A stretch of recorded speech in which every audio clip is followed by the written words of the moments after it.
Let's head back to the voicemail of Truth and Reason.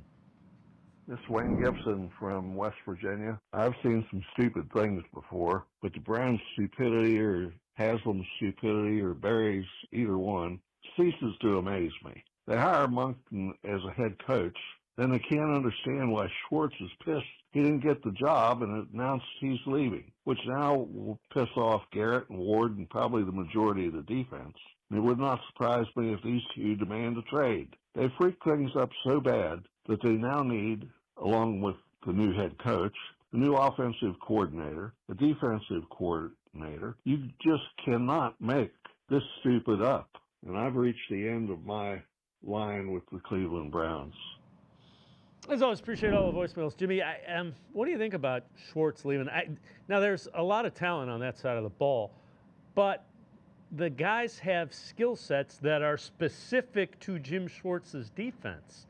And I don't know, it's going to be interesting to see if you change can somebody coach the wide nine and all the man coverage and all that? I don't know. Yeah, I'm not quite sure Jim Schwartz is leaving, but I want to start with this. We should have, and I should have mentioned this already.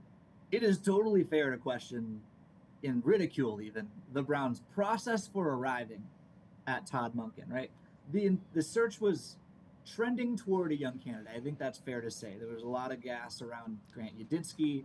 Toward the end, the Browns boarded a cross-country flight and spent several hours with Nate Scheelhaase. It has since been reported that Andrew Berry hit it off with Nathan Scheelhaase during that interview.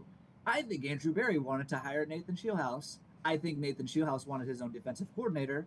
I don't think Jimmy Haslam liked that. And so I think Todd Monken is a weird compromise of a hire. How we got there, I don't like that. Neither does Jim Schwartz, by the way, clearly.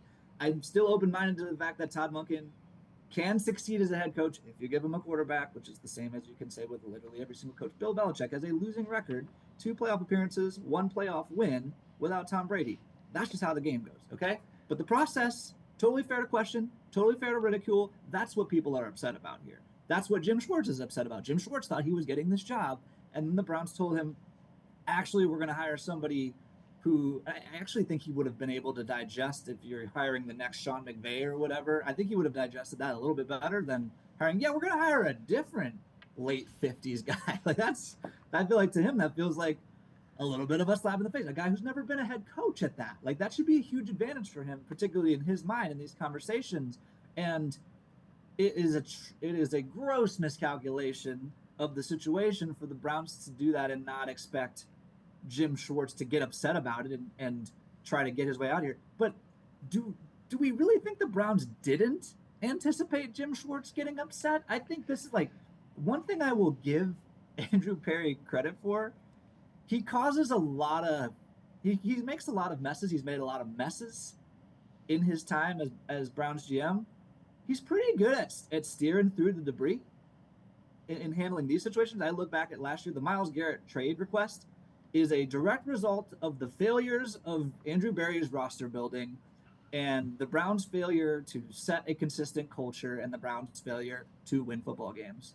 Myles Garrett took a direct shot at the GM, used his own Cleveland to Canton language in his official trade request. It was ugly. This dude was touring Super Bowl Radio Row, going on anyone's show who would hand him a microphone and say, I want out of here. Andrew Berry said, yep, but we don't know. Why would we don't have to do that. So we're going to try to come to an agreement here. And they kept Myles Garrett. Is that the best thing for the long-term health of the franchise? Would you not rather have 4 first-round picks? I don't know.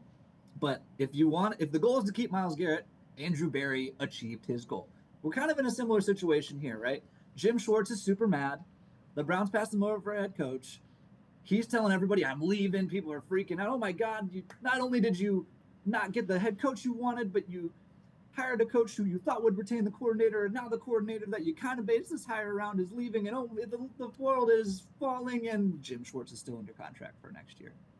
Jimmy Haslam is another thing that Jimmy Haslam is good at doing is throwing money at his problems. He creates a lot of them, but he throws money at his problems, and I still wonder if they give Jim Schwartz a couple of days, a couple of weeks, what have you, to cool down a little bit.